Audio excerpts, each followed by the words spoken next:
Welcome to the Tech Egg. Don't get scrambled. Enjoy the video.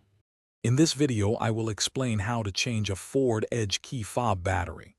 This simple task can save you a trip to the dealership.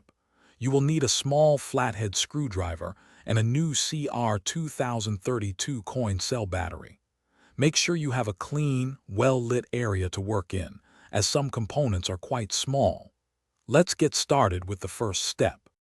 First, locate the small release button on the side of your key fob.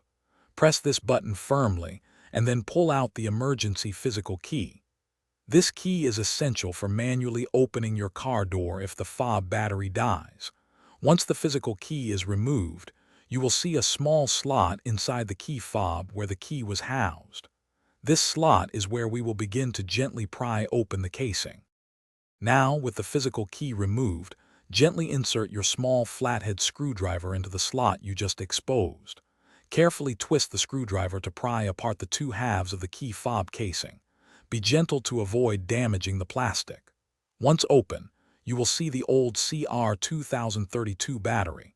Note its orientation, usually with the positive side facing up, before carefully prying it out.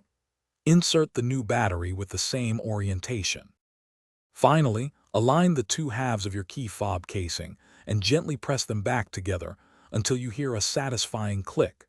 Ensure the casing snaps securely shut all around the edges, leaving no gaps. Reinsert the physical key back into its slot. Now, test your key fob by trying to lock and unlock your Ford Edge from a short distance. Your key fob should now be fully functional and ready for use. Thanks for watching. Consider subscribing if I helped unscramble your problems.